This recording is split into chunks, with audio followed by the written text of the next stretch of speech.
Bonjour les amis, donc aujourd'hui je vais vous expliquer un peu une poule sur un mur pour ceux qui ont demandé en Nzebi.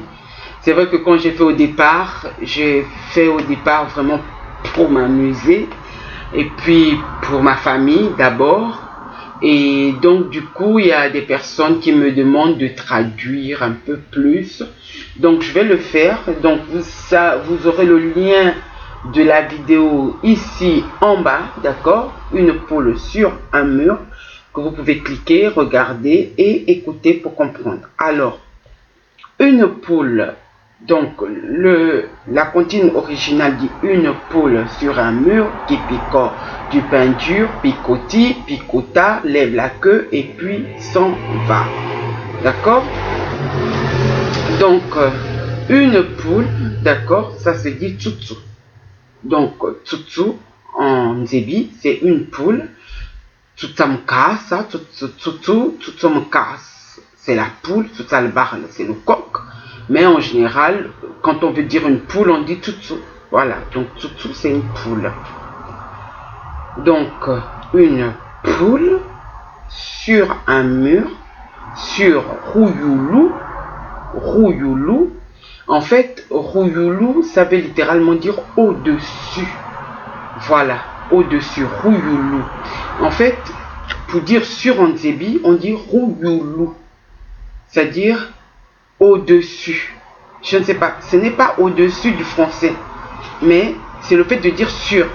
Rou, rou se traduit par ou. Yulu, yulu c'est ce qui est au-dessus. C'est yulu, rouyulu par exemple. Quand on dit au ciel, on dit rouyulu. Voilà. Si par exemple je vais dire au ciel, je vais dire rouyulu. C'est-à-dire ce qui est au-dessus de moi, c'est le ciel. Rouyulame, c'est le ciel. Au-dessus des hommes, c'est le ciel. Voilà. Au-dessus de la terre, c'est le ciel. Donc rouyulu.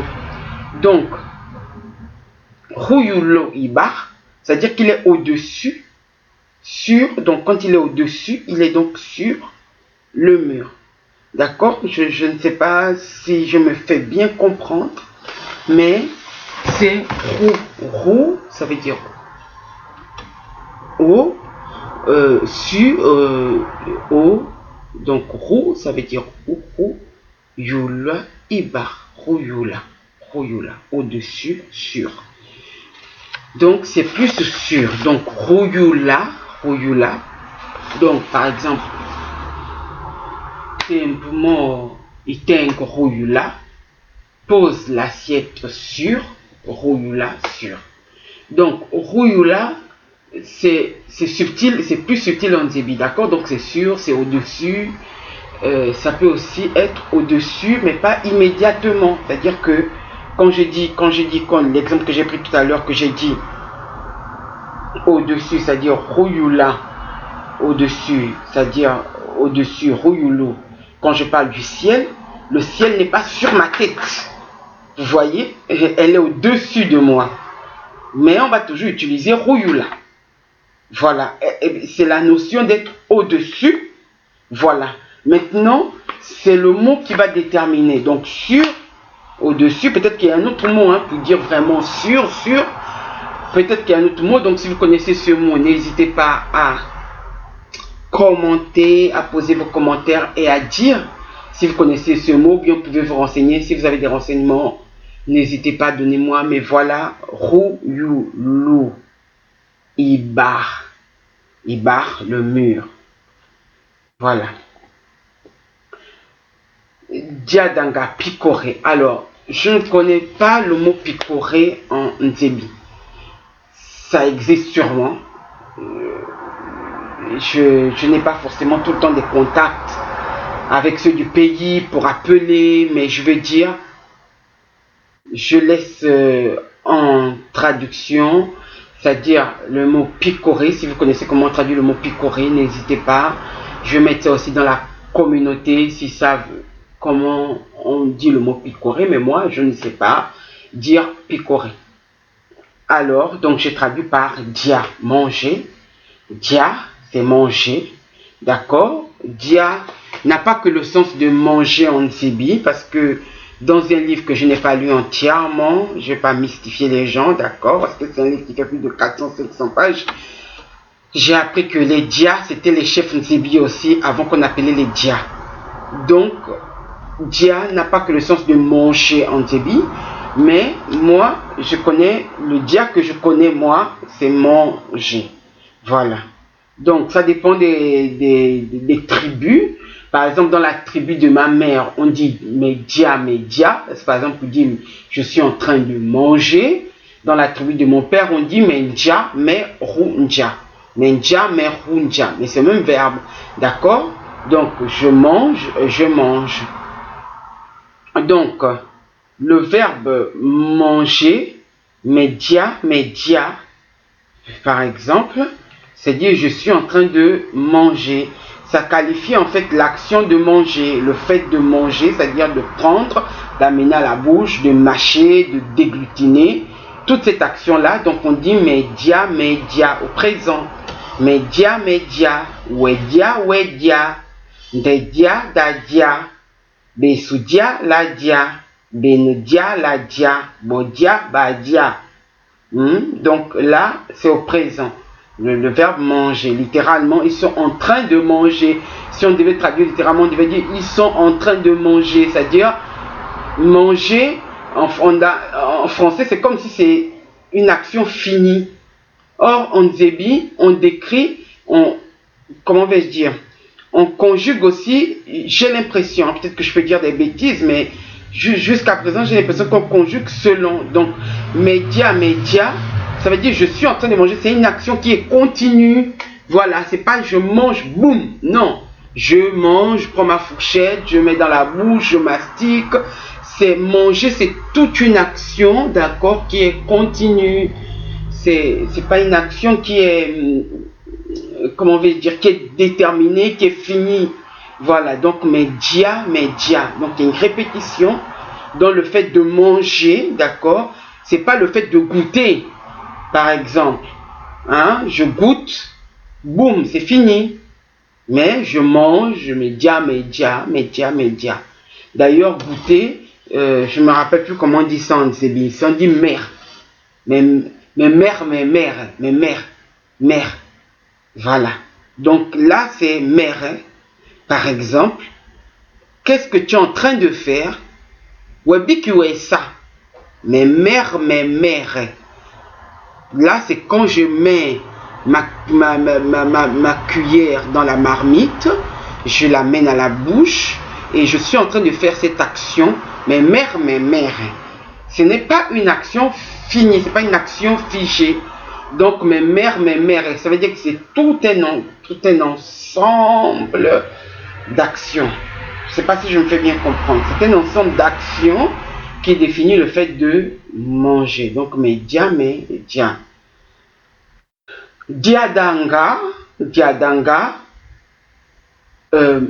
c'est mange, diadanga, il mange. Voilà, c'est-à-dire que la poule, si je traduis par diadanga, si je choisis de mettre diadanga, c'est parce que la poule, elle vient, elle picote. Des diadang. Wangila diadang, tu ne fais que manger. Wangila diadang, tu ne fais que manger. Vous voyez, là, on ne parle plus de l'action, on parle du fait de manger, c'est-à-dire comme quelque chose qui est ponctuel, comme quelque chose qui est tac, tu ne fais que manger. Genre, tu as mangé à 1 heure, tu manges encore à 2 heures, tu manges à 3 heures, tu manges à 4 heures. C'est un exemple. Tu manges à midi, tu manges à 13 heures, tu manges à 14 heures. Donc là, on ne parle plus de tout l'ensemble. On parle vraiment du fait de manger. Vous voyez? Donc, mais badia donc. Je mangeais. Mais badia donc. Vous voyez? Par exemple, on est en train de dire, bon, quelqu'un est venu, il t'a trouvé en train de manger. Qu'est-ce que tu faisais? Tu mangeais. Voilà. Tu mangeais, à ce moment-là, tu mangeais, la personne est venue, pam! Et comme si ça peut même arrêter ton action de manger, c'est-à-dire que ton manger est arrêté, c'est-à-dire que c'est une action comme figé. Mais badjadang, ouais badjadang, nde badjadang, be so badjadang, be na badjadang, bo badjadang. C'est un exemple, d'accord? Je ne suis pas une experte hein, en Zébi, mais ce que je pense avoir compris. Donc, et le fait que j'ai traduit par diadanga, diadanga, vite, vite, ça décrit la rapidité, voilà. Parce qu'en Zébi aussi, il y a parfois cette, je crois bien, si je ne me trompe pas, cette notion. C'est-à-dire que parfois, plus tu parles vite, plus ça décrit la rapidité. Ça peut dire, il mange, mais ça décrit le fait qu'il mange vite. Vous voyez, des diadang. Diadang. Donc, Sutsuru Laiba, Diadanga, Mouleshi, Diadanga, Diadanga. D'accord? Donc, Diadanga, tac. C'est pas comment vous montrer parce que bon, là, j'ai pas de vidéo pour filmer. Mais Diadanga, vous voyez bien comment quand la poule fait pac, elle fait pac, pac, Diadanga, pac, Diadanga, pac. C'est un exemple. Donc, Mouleshi, c'est le riz. Pourquoi j'ai mis Mouleshi? Parce que le pain n'est pas, on dit le pembe. En Zébi, le pain, on dit le pembe. Donc je vais dire Diadanga, le pembe. C'était un peu trop lourd. Et le pembe, je ne sais pas si c'est vraiment un aliment. C'est pas un aliment traditionnel. Voilà, c'est-à-dire que le pembe, si je ne me trompe pas, c'est un fruit. Si je ne me trompe pas, c'est le fruit à pain. Si je ne me trompe pas. Le fruit à pain, on l'appelle le pembe. Si je ne me trompe pas, peut-être que je me trompe. Hein? Donc, si je me trompe, rectifiez-moi. Mais je pense qu'on l'appelle le pembe. Et comme c'est le fruit à pain, je pense que soit le mot le pembe est une déformation du pain, c'est-à-dire une déformation du mot pain, ou bien alors le pembe, c'est vraiment le nom du fruit à pain. Et comme le pain n'existait pas en Zébi, donc on appelle le pain le pembe en rapport avec le fruit à pain. Mais ça, il faut le vérifier. Parce que je pense qu'on appelle le fruit à pain le pembe. Donc, le pain, d'après mes maigres connaissances, ce n'est pas un aliment traditionnel. Alors que le riz, qui est un aliment traditionnel, s'appelle moulechi. Voilà, moulechi. C'est avant, ça existait en Afrique le riz. Avant même la colonisation, l'esclavage, le riz existait, il y avait les cultures de riz, des rizières, ainsi de suite. D'ailleurs, ils mangeaient ça plus que le manioc. Donc, le riz, c'est un aliment traditionnel. Donc, moulechi. Moulechi. Moulechi. Diadanga, moulechame. Moulechame. Mon riz. Moulechame. Diadanga, moulechame. Mon riz. Donc je vous mets, comme je dis, la vidéo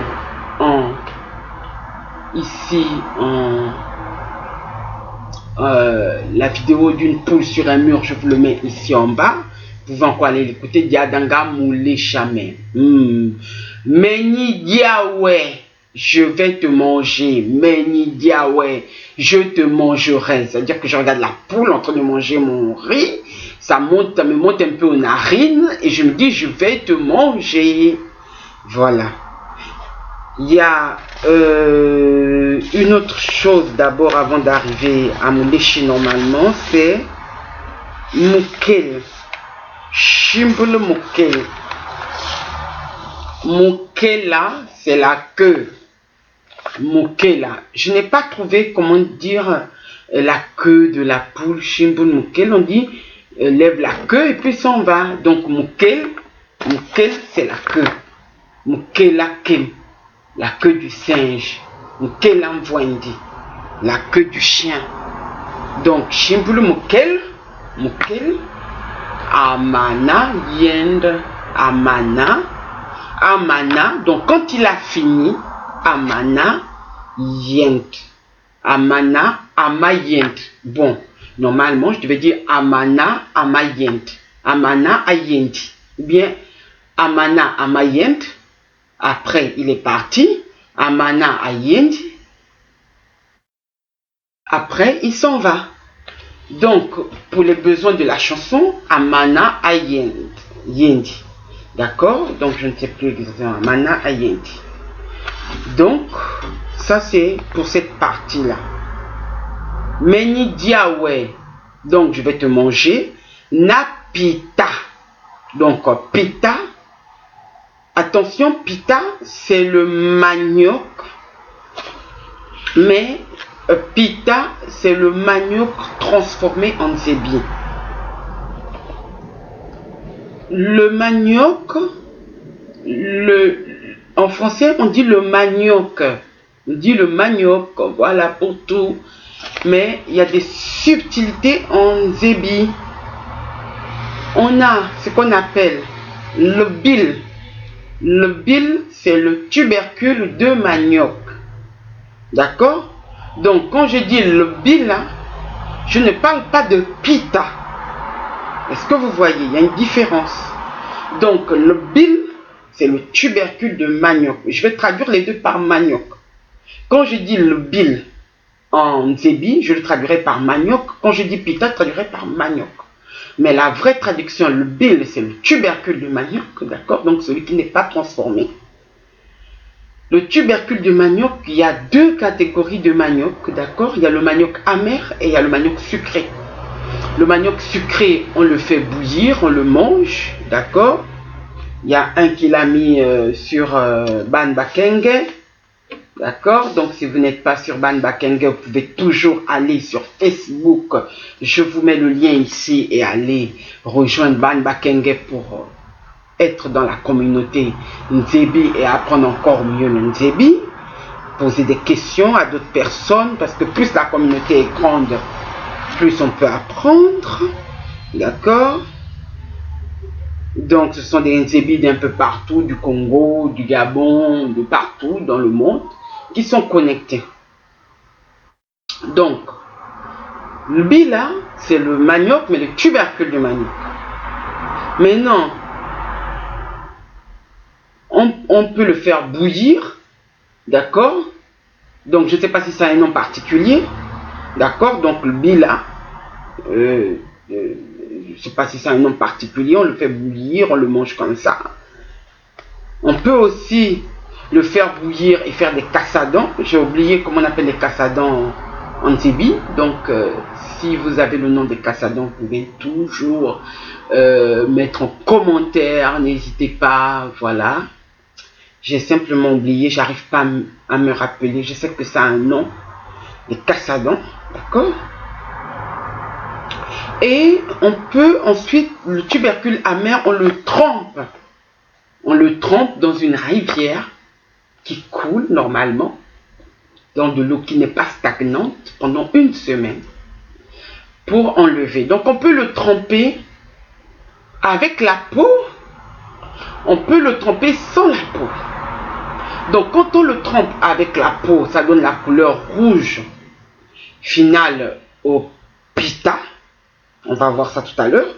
Et quand on trempe sans la peau, ça donne la couleur blanche. Donc votre manioc ou pita sera rouge ou blanc selon qu'on ait trempé votre tubercule avec ou sans la peau. Quand on a fini de le tremper, on le transforme en deux. On peut le transformer en deux choses. Soit le pala. Le pala, c'est une sorte de manioc, mais c'est juste en fait la pâte de manioc là, qui n'est pas pilée, qu'on met dans des feuilles, qu'on écrase, on enlève juste les racines. On peut le faire bouillir ou faire fumer. Ça, on appelle ça le pala.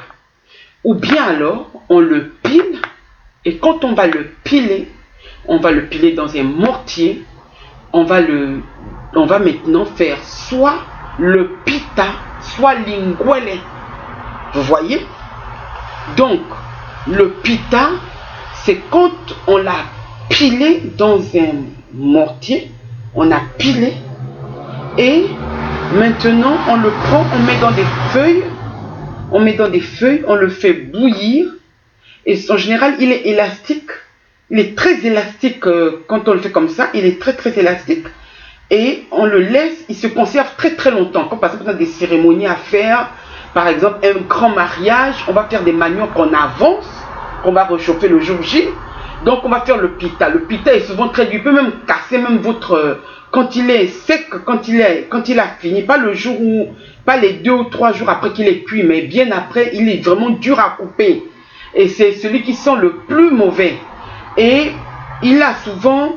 il peut même avoir une couleur un peu noir, marron ou bien rouge. Voilà. Noir, marron, rouge ou bien blanc.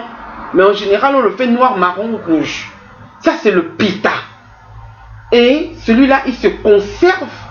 Normalement, c'est lui qu'on mange pendant les cérémonies. Il peut se conserver pendant très très longtemps. Maintenant, il y a l'inguele. L'inguele, c'est une autre forme de pita. C'est-à-dire que c'est pas le pita. C'est-à-dire que là, ça ressemble un peu au chikwang des Congolais. C'est-à-dire qu'on le prend. Quand on a fini la pâte là, on prend la pâte, on la fait bouillir d'une certaine manière. Donc, il y a juste l'extérieur qui est bouilli. On la prend, excusez-moi pour les bruits, je ne sais pas ce qui se passe au niveau de mon voisinage. On prend et on repile encore cette pâte-là bien chaude, ça brûle les mains. Cette pâte bien chaude, on la repile. Et là, on fait une autre forme de manioc qu'on appelle l'inguele. Mais l'inguele, c'est aussi pour les cérémonies. En général, quand tu vas accueillir ton beau-fils, tu veux lui faire plaisir, la belle famille, vous voyez, non, c'est le manioc des princes, parce que c'est dur à faire. Vraiment, quand tu dois piler, quand c'est chaud comme ça, quand la pâte est chaude, tu la piles chaude. Il faut avoir les mains calleuses, quoi. C'est même encore meilleur que le chikwang des Congolais. C'est vraiment très très bon. C'est très très bon. C'est très très bon. C'est le prince des maniocs. Donc vous voyez, donc vous avez le pita. Et quand je dis pita en Nzebi, c'est vraiment une forme de manioc. Donc il faut vraiment... Là, il n'y a pas d'image. Donc si vous avez des images, envoyez-nous des images de pita, de l'inguele, de bila, de tout ça là, qu'on puisse faire la différence, d'accord? Que ceux qui ne connaissent pas puissent voir et voir la différence. Et comme ça, si vous partagez ces photos, moi je pourrais toujours peut-être faire une vidéo pour montrer la différence entre le pita, l'inguele, les différentes couleurs de manioc qu'on a chez les Nzebi. C'est très très très très intéressant. Voilà. Ensuite, Medi Mama Bengue. Voilà. Donc, Medi Mama Bengue, c'est l'huile de palme. C'est vrai que sur la photo que j'ai utilisée pour faire le montage vidéo, il y a l'huile de palme, il y a aussi ce qu'on appelle le moussara. Le moussara, c'est la sauce d'huile de palme. C'est pas pareil. Medi Mama Bengue, c'est l'huile de palme. Et puis, moussara, c'est la sauce d'huile de palme. C'est pas pareil. Bon, la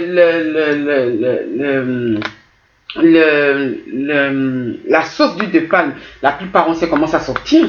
On prend les noix de palme, on les pile, on le fait d'abord bouillir, hein. On va piler ça maintenant, bien là, pour enlever la pulpe, pour réduire la pulpe.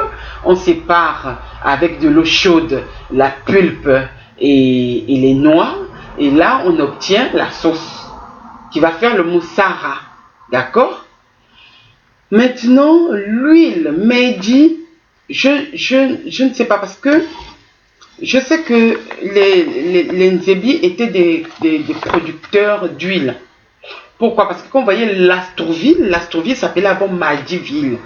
Et Madiville, c'est une méprise lorsque de l'Astour est arrivé à l'Astrouville. Et d'après l'histoire que mon père me racontait, il est arrivé et il a demandé aux gens comment s'appelle la ville. Les gens ont cru qu'il lui demandait qu'est-ce qu'ils étaient en train de faire. Et ils étaient en train de presser en fait des noix pour obtenir de l'huile. Maintenant, ces machines-là, bon, il faut des archéologues pour faire des recherches et tout. Est-ce que c'était des machines? Est-ce que c'était des pressoirs? C'était quoi? On ne sait pas. On ne sait pas. Moi, je ne sais pas. Je sais qu'ils étaient en train de presser l'huile. Et donc, ils ont dit Mahdi. Donc, nous sommes en train de faire de l'huile. Mahdi. Voilà pourquoi Lastoville, avant, s'appelait Mahdiville. Parce que les gens là-bas produisaient de l'huile. Et quand il est arrivé, les gens étaient en train de produire de l'huile.